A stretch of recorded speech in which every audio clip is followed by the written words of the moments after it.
Prior to ConnectEd, I worked for the California State Senate for 5.5 years, and I helped draft the first A through G for all bill in Sacramento.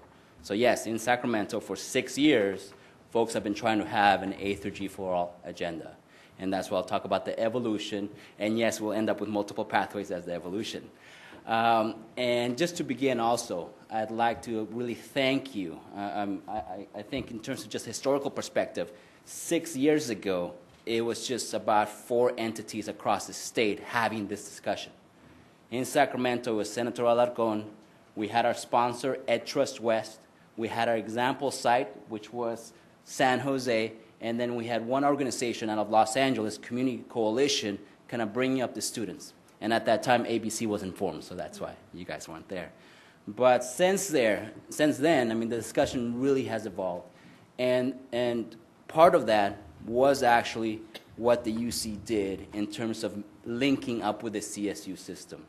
So prior to then, I mean, talking about A through F, it was really more of the UC requirements. But starting 2003, all students that wanted to get into the CSU system now also had to take the A through G. Now you're talking about 33% of the potential population. So a lot of equity folks really saw that as an issue, because if you took the status quo, what was happening in 2002, you would see almost 15 to 20% of people that were eligible in 2002 not being eligible in 2003. So a serious concern, and it started a lot of this debate. And let me go into that. I mean, this is not a new issue, and particularly not in Sacramento. And in Sacramento, it's not a fun issue, not anymore. I mean, after 6 years of the same verbiage, I mean, it's gotten a little ridiculous that you have so many people spinning what A through G means, what it is, what it isn't, and we'll talk about that a little later. But if you really look at where it started, the last revision of the master plan had language on A through G specifically when it was being introduced. The last version of it, when it was finally signed, talked about just having all students take a rigorous coursework. That A through G language was taken out. And again, political reasons. We had our first bill, SB 1731, that was the Alarcon bill. It didn't pass, and actually we faced huge opposition. Again, people kind of switching the message, and you actually had senators say, well, if everyone gets A through G, who are going to make the widgets? And these are discussions that were taking place on the Senate floor in 2002.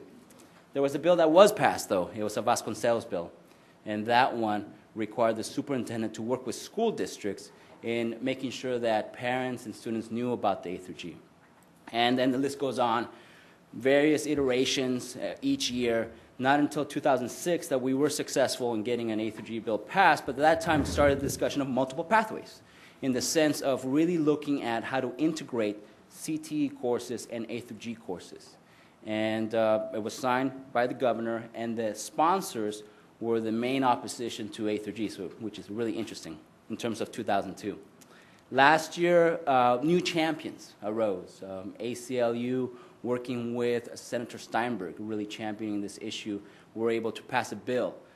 It was limited to the counseling piece in terms of, once again, having counselors inform students about A through G and career technical education.